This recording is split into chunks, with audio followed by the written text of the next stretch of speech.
K7 వార్తలకి స్వాగతం. ముందుగా ముఖ్యాంశాలు. గంగవరం మండలంకు సంబంధించి వైఎస్ఆర్ ఆసరా పథకం 4వ విడత మంజూరైన నిధుల పంపిణీ కార్యక్రమంలో ఎమ్మెల్యే వెంకటేగౌడ మరియు ఎంపీ రెడ్డప్పతో కలిసి పాల్గొని లబ్ధిదారులైన మహిళలకు మెగా చెక్కును పంపిణీ చేశారు.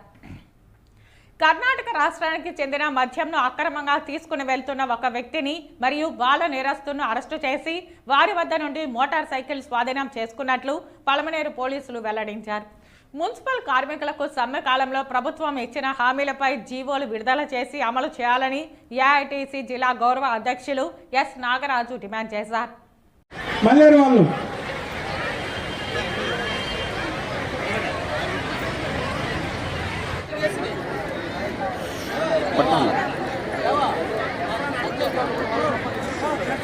మహిళలకే ఈ ప్రభుత్వానికి ఎవరికైనా మంచి జరుగుతుందంటే ఒక్క మహిళలకే, సంఘంలో ఉన్న మహిళలకే మంచి.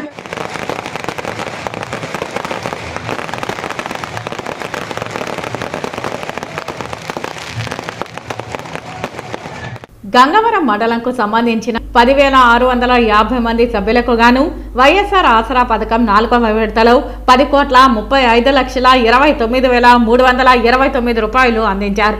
2019 ఎన్నికల ముందే చెప్పాను, విపక్ష నేత చంద్రబాబు మాదిరి మాయమాటలు చెప్పి మోసం చేయమని చెప్పిన విధంగానే 4 విడతల్లో బ్యాంకులకు మీ రుణాలు చెల్లిస్తామని చెప్పాం. 4వ విడత చెల్లించేందుకు ఈ రోజు మనమంతా ఇక్కడ సమావేశమయ్యామని తెలిపారు. ఈ కార్యక్రమంలో గంగవరం మండల వైఎస్ఆర్ కాంగ్రెస్ పార్టీ నాయకులు, అధికారులు, కార్యకర్తలు పెద్ద ఎత్తున మహిళలు పాల్గొన్నారు.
గౌరీ ప్రార్థన.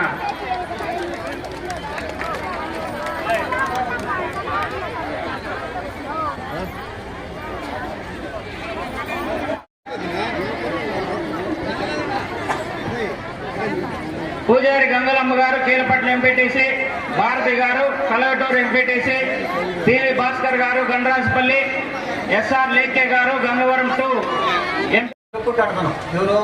జగన్మోహన్ రెడ్డి. మీరు దయచేసి 2 సార్లు ఎంపీ గారికి ఒకటి, ఎమ్మెల్యే గారికి ఒకటి తప్పకుండా మర్చిపోకుండా. ఇప్పుడు మనం ఎంతో రుణపడి ఉన్నాం మనం జగన్మోహన్ రెడ్డి గారికి. భారతదేశంలోనే ఇటువంటి ముఖ్యమంత్రి ఎవరు లేరు. భారతదేశంలోనే చూస్తూ ఉన్నారు. మన ఆంధ్రప్రదేశ్లో ఇంత డెవలప్ చేస్తారు కదా మన ముఖ్యమంత్రి జగన్మోహన్ రెడ్డి. ఈసారి ఆయన ఎట్లా గెలిపిస్తారు, ఎన్ని సీట్లు వస్తాయని చూస్తున్నారు.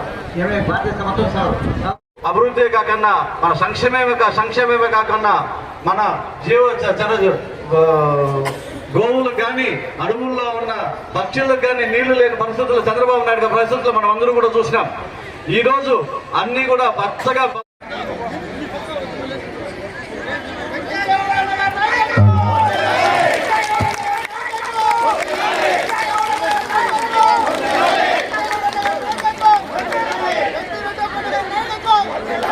వెంకటేగౌడ గారికి, అదేవిధంగా ఈ కార్యక్రమానికి ముఖ్య అతిథిగా విచ్చేసిన గౌరవ పార్లమెంటు సభ్యులు రెడ్డప్ప గారికి, వేదిక మీద కూర్చున్నటువంటి జెడ్పీటీసీ, ఎంపీటీసీ, సర్పంచులు, పార్టీ హోదాల్లో ఉన్నటువంటి నాయకులందరికీ కూడా పేరు పేరున నా నమస్కారాలు. అదేవిధంగా వేదిక ఉన్నటువంటి ఆసరా 4వ విడత ప్రోగ్రాంలో లబ్ధి పొందిన మహిళలందరికీ కూడా చేతులెత్తి నా నమస్కారాలు తెలుపుకుంటున్నాను. అదేవిధంగా ఈ కార్యక్రమానికి విచ్చేసిన వైఎస్ఆర్ అభిమానులకి మరోసారి నా ధన్యవాదాలు తెలుపుకుంటున్నాను. మా కూర్చోవాలా, కొంచెంసేపు కూర్చోండి, ప్రోగ్రాం అయిపోతుంది. ముఖ్యంగా నేను రాజకీయంగా 86వ సంవత్సరంలో పలమనేరులో అడుగు పెట్టడం జరిగింది. ఆ రోజుల్లో ఇప్పుడు చెప్పినటువంటి వక్తలు సూపర్ బజార్ అధ్యక్షుడిగా నేను ఎన్నికై అంచెలంచెలుగా దాన్ని పైకి తీసుకొని రావటం జరిగింది. ఈరోజు సుమారు 16 కోట్ల వ్యాపారం జరిపిస్తూ 15,000 మంది నంబర్లతో ఆ సొసైటీ ముందుకు తీసుకొని పోతా ఉంది. అందుకే నాకు పేరు. కానీ ఇంతసేపు ఆనంద్ గారు చెప్పారు బస్సులు ఉందని. బస్సులు ఉంటే డబ్బులు ఇచ్చిపోతారు, సహాయం ఏమి ఉండదు, అది మామూలుగా అది నా వ్యాపారము. కానీ ప్రజలకు సేవ చేసే కార్యక్రమంలో నేను సుమారు 35 ఏళ్లుగా కొనసాగుతూ రావడం జరుగుతూ ఉంది. అదంతా కూడా మీ యొక్క అభిమానము, మీరు ఓట్లేసి నన్ను గెలిపించినారని కూడా తెలియజేస్తున్నా. అంటే నా గురించి చెప్పాలంటే అది ఒకటే కాదు, ఇంకా ఒకటి కూడా ఉన్నది. గతంలో పలమనేరు నియోజకవర్గం 2009 వరకు కూడా రిజర్వేషన్కి చెందిన నియోజకవర్గం. ఆ రిజర్వేషన్లో ఉన్నటువంటి నియోజకవర్గంలో ఎమ్మెల్యేలు గెలవాలన్నా ఏమి చేయాలన్నా కూడా దానికి మేము బ్యాక్ బోన్గా ఉండి వాళ్ళ ఆర్థికంగా మానసికంగా వాళ్ళతో తిరిగి మేమంతా కూడా ఈ నియోజకవర్గాన్ని అభివృద్ధి చేయటం కానీ నియోజకవర్గంలో ఉన్న శాసనసభ్యుల్ని ఎన్నుకోవటం కానీ జరిగిపోయిందని చెప్తున్నా. మాట్లాడదలుచుకోలేదు, దయచేసి టైం కూడా లేదు. నేను మిమ్మల్ని అందరికీ కోరుకునేది ఒకటే, మీరు మోసపోవద్దండి. మీ దగ్గరకు వచ్చే వాళ్ళు చెప్తా ఉన్నారు, అయ్యయ్యా అంత రాష్ట్రం పాపరైపోయింది, అదైపోయింది, ఇదైపోయింది. పాపరైపోయింటే నువ్వెందుకు ఇప్పుడు రాష్ట్రంలో నువ్వు ఓటాడతావు? నువ్వు అడగద్దు. ఎందుకు అడుగుతావు? అంటే నువ్వు వచ్చి మమ్మల్ని అంతా మళ్ళా ఏమైనా చేస్తావా? ఏం చేస్తావు? మేము చెప్పినోళ్లే. అమ్మా తల్లి, మీరు మీ బొట్టు పెట్టింటే చెప్పు, తాలి బొట్టు కూడా మేము విడిపించుకొని వస్తామని నేను కూడా చెప్పినా.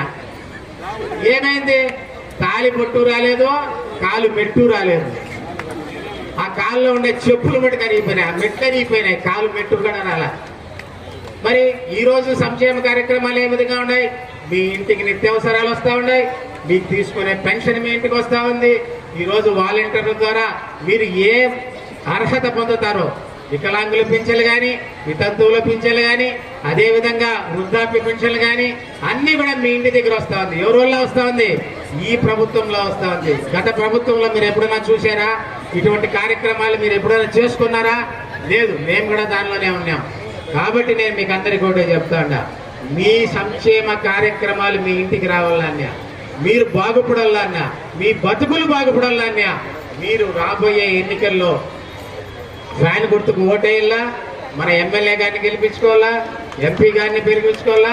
అఖండ మెజారిటీ మీరందరూ అన్ని నియోజకవర్గాల్లో మీకు ఎంతమందో బంధువులు ఉంటారు, చుట్టుపక్కల నియోజకవర్గాల్లో ఉంటారు, వాళ్ళందరికీ కూడా చెప్పండి, రేపు జగన్మోహన్ రెడ్డి గారు ముఖ్యమంత్రి అయితేనే మనకు వచ్చే సంక్షేమ కార్యక్రమాలన్నీ మన ఇంటికి వస్తాయని చెప్పాలా.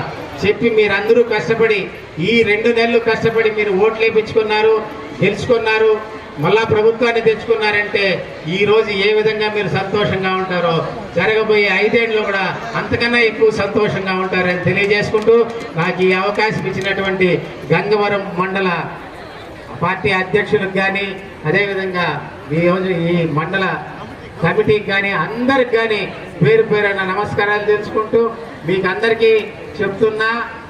చెప్పారు భూషణ్ ఒకే మాట చెప్పినాడు, మీరు నష్టపోకూడదు, లాభం పొందాలనుకుంటే జగనన్నకు ఓట్లేయండి అన్నారు.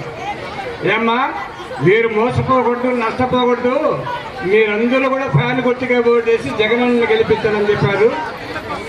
మీరందరూ కూడా జగనన్నకు అభిమానిస్తున్నారు కాబట్టి ఎవరు వచ్చినా ఆడవాళ్ళ గురించి మాట్లాడతారు. ఎందుకంటే ఆడవాళ్ళంటే జగనన్నకు చాలా ఇష్టం కాబట్టి మీరందరూ కూడా వెంకటేగౌడ్ గారికి నాకు ఇద్దరికి 2 ఓట్లు వేసి ఖచ్చితంగా మీరు గెలిపించాలని మరీ మరీ ప్రార్థిస్తున్నాను. జై జగన్.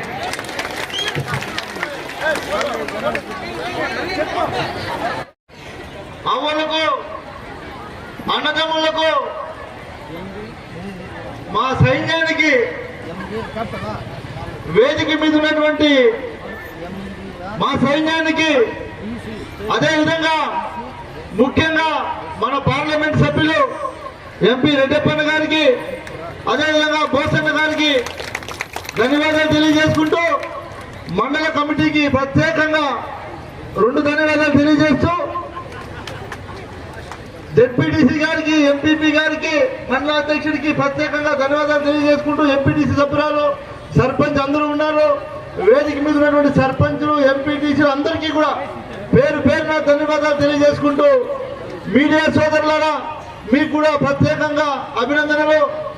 ఈరోజు ఈ వైఎస్ఆర్ ఆసరా అనే కార్యక్రమం ఎందుకు అని మీకు అందరికీ అర్థం కావాలక్క. ఇది ఎందుకంటే ఈరోజు మా సంఘమిత్ర అక్క గారు, ఏపీఎం గారు, సిసి గారు ఎంతో కష్టపడి ఈ ఈఓ లీడర్లు ఈ కార్యక్రమాన్ని ఏర్పాటు చేశారు. వారికి ప్రత్యేకంగా ధన్యవాదాలు తెలియజేస్తూ మీకు ముఖ్యంగా ఈ ఆసరా అనే కార్యక్రమం జగనన్న మన ప్రియతమ నాయకుడు ముఖ్యమంత్రి వర్యులు వైఎస్ జగన్మోహన్ రెడ్డి గారు వైఎస్ఆర్ ఆసరా అనే కార్యక్రమాన్ని ఎందుకు పెట్టాడు, అది ఎప్పుడు పుట్టింది, దాని ఎందుకు పేరు పెట్టాడు అని మీరు ముఖ్యంగా తెలుసుకోవాలా. వైఎస్ఆర్ ఆసరా అనేది మీకు చంద్రబాబు పెట్టినటువంటి కిరీటం అప్పు. ఇది చంద్రబాబు నాయుడు ముఖ్యమంత్రి ఉన్నప్పుడు ఇక్కడ ఉన్నటువంటి మహిళా మనుల పైన పెట్టినటువంటి అప్పు కిరీటం ఇది. 2014లో ముఖ్యమంత్రి అయిన తర్వాత ఆయన మాటలు, ఆయన దిత్తల మారి నక్క మాటలని మీరందరూ కూడా 2014 ఎన్నికలు గుర్తు చేసుకోండి. 10 సంవత్సరాల ముందు కథ నేను చెప్తా ఉన్నా. ఎలా అంటే మీరు అందరూ కూడా మర్చిపోతారు. రేపు మళ్ళీ టీవీ ముందుకు వచ్చి చంద్రబాబు నాయుడు నీకు జుంకీలు ఇస్తా, మాటీలు ఇస్తా, కమ్ములు ఇస్తా అంటే మీరు ఆశపడి ఓట్లేస్తే 5 సంవత్సరాలు మళ్ళీ మనం 15 సంవత్సరాలు ఎన్నికపోతాం. గుర్తుపెట్టుకోండి.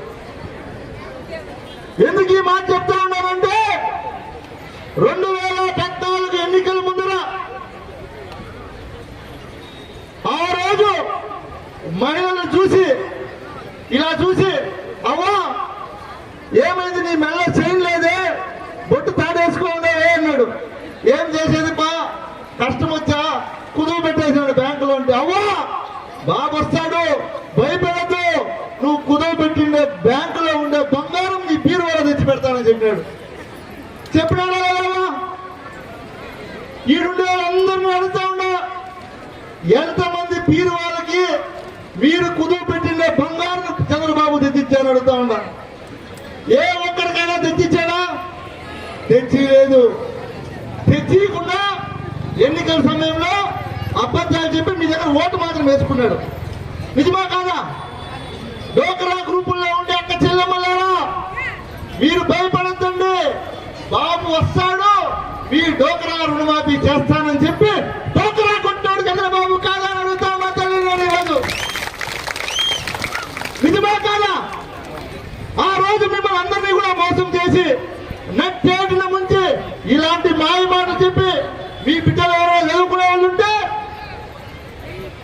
జాబు కావాలంటే బాబు రావాలి, జాబు లేదన్నా జాబు ఇవ్వకపోయినా 2000 నిరుద్యోగ వృత్తి ఇస్తానన్నాడు. అమ్మా నేను అడుగుతా ఉన్నా, అందరినీ గుర్తుపెట్టుకోండి. మీ బిడ్డలు కానీ మీ చుట్టుపక్కల ఊర్లలో కానీ చంద్రబాబు నాయుడు ఒక్క ఉద్యోగం అన్నా ఇచ్చాడని అడుగుతాడు. ఒక్కటంటే ఒక్కటి ఇచ్చాడా తల్లి? ఇవ్వలేదు కదా. అలాంటి వాడికి అర్హత ఉందా మళ్ళీ ఓటు అడిగేకి అడుగుతా ఉన్నా నేను. చెప్పేవన్నీ కూడా ఎన్నికల సమయంలో మాయ మాటలే. ఎన్నికలు అయిపోతే ఆయన హైదరాబాద్ చేరిపోతాడు. ఈ వచ్చే డబ్బులు ఈ రోజు జగనన్న మీకు ఇచ్చే ఆసరా కావచ్చు, అమ్మ ఒడి కావచ్చు, చేయుత కావచ్చు, సున్నా వడ్డీ కావచ్చు, ఆ మొత్తం చంద్రబాబు తినేస్తాడు తర్వాత. గుర్తుపెట్టుకోండి, ఇది గుర్తుపెట్టుకోవాలి మీరు. ఎందుకంటే చంద్రబాబు నాయుడు ఆనాడు చెప్పినటువంటి మాట ఒక్కటి కూడా నెరవేర్చలేదు. ఎన్నికల సమయంకి 600 అబద్ధాల హామీలు చెప్పాడు. 600. ఎవరు దొరికితే వాడికి, ఏమి చెప్తే వాడికి ఈ కులస్తులు వచ్చారన్నా వాళ్ళకి చేసిస్తామంటే ఆ కులస్తులంతా మనకు ఓటేస్తారంటే చెప్పే చేసేద్దాం అంతే. ఆ రోజు చెప్పేశాడు, ఓట్లు వేసుకొని వెళ్ళిపోయాడు తప్ప ఈ రోజు వరకు నెరవేర్చాడని అడుగుతా ఉండా. అదే మన జగనన్న. మీరందరూ కూడా గుర్తుపెట్టుకోండి, 2019లో ఎన్నికల ముందర ఏదైతే మాట చెప్పాడో అక్క మీరందరూ కూడా ఇది వినండి. ఈ రోజు జగనన్న చెప్పినటువంటి మాటలు ఆనాడు ఏదైతే చెప్పాడు నిజమా కాదా అక్క? కాబట్టి మీరందరినీ కోరుకునేది ఒకటే అక్క, నేను ఎమ్మెల్యే అయితే నేను ఒక్కడి ఎమ్మెల్యే కాదక్క, మీరందరూ కూడా ఎమ్మెల్యేగా గుర్తుపెట్టుకోండి అక్క. మీరందరూ కూడా ఎమ్మెల్యేగా. ఎందుకు చెప్పు, నేను ఎలక్షన్ ముందే చెప్పా, మొత్తం అందరూ కూడా నా కుటుంబస్తులు ప్రతి ఒక్కరితో నేను అలాగే మెలిగేంత వరకు కూడా ఏ రోజైనా సరే ఎప్పుడు కూడా వచ్చిందేమో చెప్పేదానికి. ఏమవా గంగవరం మండలం దేవగారు అందరికీ జాగా ఇచ్చినారు. 40 ఏళ్ళుగా ఉన్న నాకు జాగా ఇస్తే అడవి నేను నాకు. ఓకే అవ్వా అవ్వకు జాగా ఇవ్వలేదంట. 1 or 2 సెగ్మెంట్ 1లో ఉందా 2లో ఉన్నావా? బెంగళూరులో ఉన్నారు. రేషన్ కార్డు ఎవరి పేర్లో ఉంది? ఈ బిడ్డల పేర్ల అకౌంట్ ఇస్తామవ్వా. ఎలా అంటే ఉండే చెప్తా ఉన్నా అమ్మా, మామూలుగా మీటింగ్ జరిగేటప్పుడు ఎవరన్నా ఇట్లా వస్తే ఆడే ఆపేస్తారు, మీకు అందరికీ తెలుసు. కానీ ఆమె కష్టాన్ని చెప్పుకునేదానికి వచ్చింది. మేము ఆమె కష్టం వింటాం, ఆమెకు చేసి పెడతాం. నీ బిడ్డల పేర్లో రేషన్ కార్డు చేసుకో, ఖచ్చితంగా నీకు సైట్. సర్పంచులకు అందరికీ కూడా పేరు పేరున ధన్యవాదాలు. దయచేసి ఎండ ఎక్కువ ఉంది, భోజనం తెచ్చి టెంట్ కింద భోజనం చేయండి అమ్మా. దయచేసి అందరూ కూడా భోజనం చేసి వెళ్ళాలని.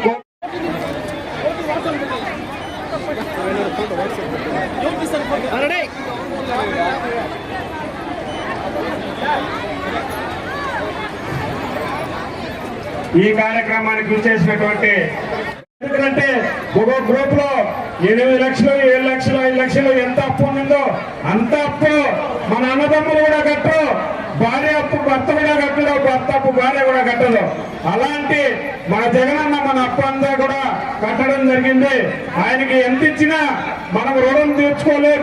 కాబట్టి ఆయనకి పాలాభిషేకం సంఘ సభ్యుల ద్వారా పాలాభిషేకం చేస్తున్నారు.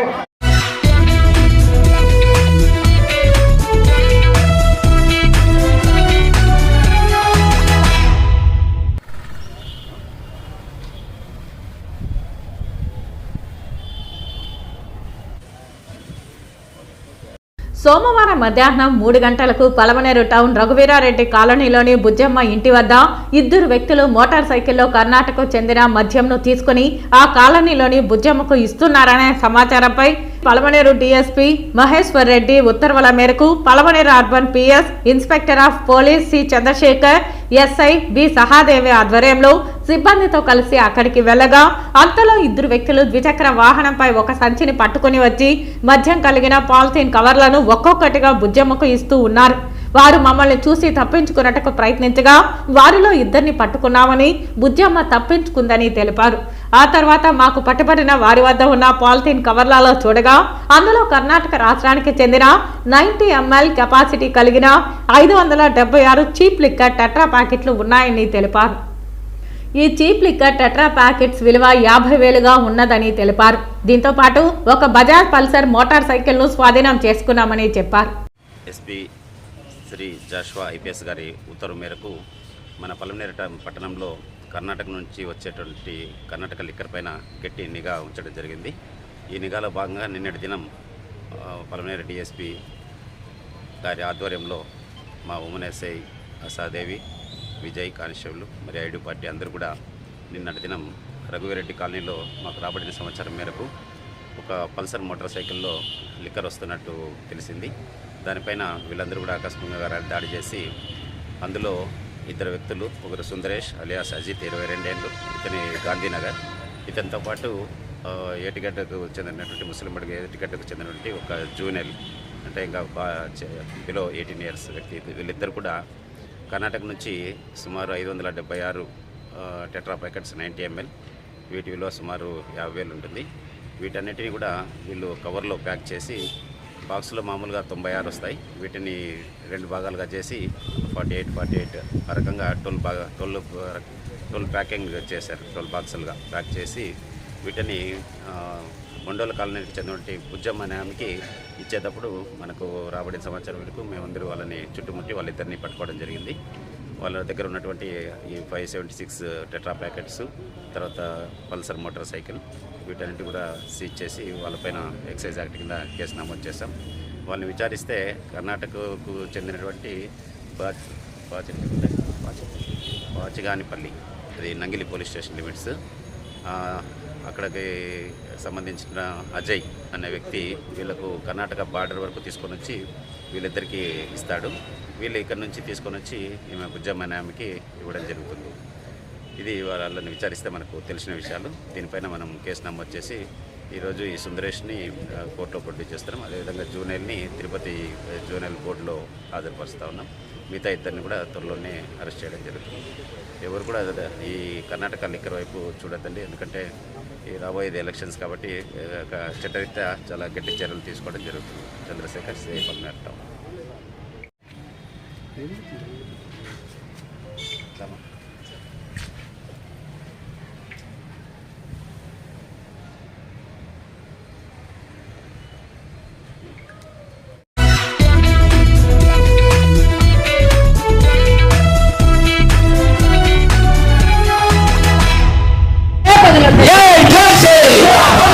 మున్సిపల్ పారిశుద్ధ్యం, ఇంజనీరింగ్ విభాగం కార్మికులకు రాష్ట్ర ప్రభుత్వం సమ్మె కాలంలో ఇచ్చిన హామీలపై జీవోను విడుదల చేసి అమలు చేయాలని Chittoor municipal corporation contract outsourcing union ఆధ్వర్యంలో నగరపాలక సంస్థ కార్యాలయం ముందు ధర్నా నిర్వహించారు.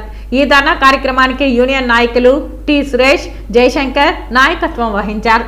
ఈ సందర్భంగా ఏఐటీసీ జిల్లా గౌరవ అధ్యక్షులు ఎస్ నాగరాజు మాట్లాడుతూ, రాష్ట్ర వ్యాప్తంగా మున్సిపల్ పారిశుద్ధ్య కార్మికులు, ఇంజనీరింగ్ విభాగం కార్మికులు వారి సమస్యల పరిష్కారం కోసం నిరవధిక సమ్మె చేసిన సందర్భంగా ప్రభుత్వానికి, కార్మిక సంఘాలకు చర్చలు జరిగిన సందర్భంగా సఫలం కావడంతో ఒప్పందం కుదిరి నెల రోజుల్లోపు మంత్రివర్గ ఉపసంఘంతో చర్చించి జీవో విడుదల చేస్తామని హామీ ఇచ్చి ఇప్పటికీ అమలు చేయకపోవడం సరైన పద్ధతి కాదని ఆవేదన వ్యక్తం చేశారు. వెంటనే ప్రభుత్వం ఇచ్చిన మాట ప్రకారం జీవో విడుదల చేసి కార్మికులకు న్యాయం చేయాలని, లేని పక్షంలో దశలవారీ ఉద్యమాన్ని చేపడతామని హెచ్చరించారు. ఇప్పటికైనా ప్రభుత్వం స్పందించి జీవోలను వెంటనే విడుదల చేసి అమలు చేయాలని డిమాండ్ చేశారు. నిరవధిక సమ్మె చేయడం జరిగింది. ఈ నిరవధిక సమ్మెలో భాగంగా రాష్ట్ర ప్రభుత్వం కార్మిక సంఘాలను పిలిపించి చర్చలు జరిగిన తర్వాత కొన్ని ఒప్పందాలు జరిగాయి. ఆ హామీల మేరకు మేము తొందరగా జీవోలను విడుదల చేస్తామని చెప్పినటువంటి ప్రభుత్వం ఈ తేదీ వరకు కూడా జీవోలు విడుదల చేయకపోవడం చాలా దుర్మార్గం కూడా మేము చెప్పదలుచుకున్నాం. అందులో కొన్ని మార్పులు చేశారు. చిన్న చిన్న సమస్యలు మాత్రం పరిష్కరించడం జరిగింది. వేతనాలకు సంబంధించి వెంటనే పరిష్కరిస్తాం. ఈరోజు మీరు ఎప్పుడైతే హామీలు ఇచ్చారో, ఎప్పుడైతే ఒప్పందం జరిగిందో ఆ ఒప్పందం నుండి కూడా వేతనాలు అరియర్స్ అంతా కూడా ఇవ్వాలని కూడా ఏఐటీసీలో మేము డిమాండ్ చేస్తున్నాం. ఇప్పటికైనా ఈ ప్రభుత్వం దిగివచ్చి ఏదైతే పారిశుద్ధ్య కార్మికులకి మాట ఇచ్చారో, హామీ ఇచ్చారో, ఏదైతే అగ్రిమెంట్ కి ఒప్పందం కుదిరిందో ఆ ఒప్పందం ప్రకారం జీవోలను వెంటనే విడుదల చేయాలని మేము డిమాండ్ చేస్తున్నాం. రాష్ట్ర సంఘం పిలుపు మేరకు నిన్న నల్ల బ్యాడ్జీలతో కార్యాలయం ముందు కార్మికులు ధర్నా కూడా చేపట్టడం జరిగింది. ప్రభుత్వం వెంటనే దిగివచ్చి, అధికారులు కానీ ప్రభుత్వం కానీ వెంటనే దిగివచ్చి ఈ జీవోను విడుదల చేయకపోతే భవిష్యత్తులో ఏఐటీసీ నాయకత్వంలో సంఘాన్ని, మిగతా సంఘాన్ని కూడా కలుపుకొని పెద్ద ఎత్తున ఉద్యమం చేపడతామని కూడా ఈ ప్రభుత్వాన్ని